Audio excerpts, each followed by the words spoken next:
पहाड़ों के बीच बसा हुआ एक छोटा सा गांव था। इस गांव की सबसे अजीब बात ये थी कि यहाँ लोग सर्दियों में घर के अंदर नहीं बल्कि अपनी छतों पर सोते थे। दादी, दादा, माँ, पिता, बच्चे, बहू, दामाद, सास और ससुर सब लोग कड़ाके की ठंड में भी छत पर ही बिस्तर लगाते थे। जब सर्दी शुरू होती तो गांव में एक अलग ही हलचल हो जाती। माएँ बच्चों को मोटे कपड़े पहनाती, दादी कंबल निकालती, दादा दिए साफ करते और पिता छत पर बिस्तर जमाने लगते। कोई सवाल नहीं करता था क्योंकि ये काम पीढ़ियों से चला आ रहा था। लेकिन बच्चे चुप नहीं रह पाए।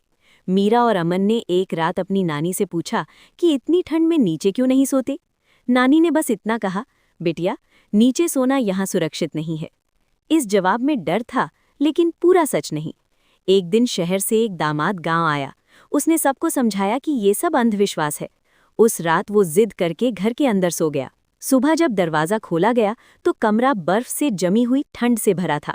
वो जिंदा था, लेकिन उसकी आंखों में अजीब सा सन्नाटा था। उस दिन के बाद गांव में किसी ने फिर सवाल नहीं किया। कई दिनों तक ये डर चुपचाप चलता रहा। दादियां प्रार्थना करती रहीं, दादा पुरानी बातें याद करते रहे, माँ बाप बच्चों को समझाते रहे कि छत ही सुरक्षित है। लेकिन मीरा के मन में एक बात अटक गई, क्या ये डर हमेशा चलेगा? एक शाम गांव के बरगद के नीचे सब इकट्ठा हुए। इस बार औरतें भी चुप नहीं रहीं। माएँ बोलीं कि बच्चों को डर में बड़ा नहीं करना चाहती। बहुओं ने कहा कि ये जिंदगी नहीं, मजबूरी है। तब गांव के सबसे बुजुर्ग दादा ने सच बताया। उन्होंने कहा कि बहुत साल पहले गांव वालों ने ठंड से बचने के लिए एक तांत्रिक को बुलाया था। उसने प्रकृति से छेड़छाड़ की, लेकिन मर गया। उसकी आत्मा ठंड में बंध गई और तभी से ये डर शुरू हुआ। छत पर सोना एक उपाय बन गया, हल नहीं। तभी गांव ने पहली बार मिलकर फैसला किया, डर से भागने के बजाय उसका सामना किया जाएगा। सबसे ठंडी रात चुनी गई। हर घर से एक दिया, हर आंगन से पानी और हर दिल से हिम्मत लाई गई।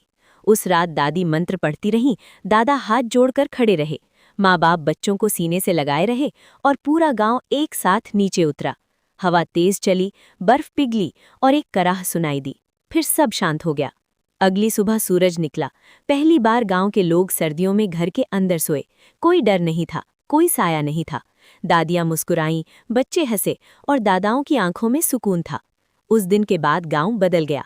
अब छत पर सोना मजबूरी नहीं रहा, बल्कि एक कहानी बन गया। एक ऐसा डर जिसे पूरे गांव ने मिलकर खत्म किया।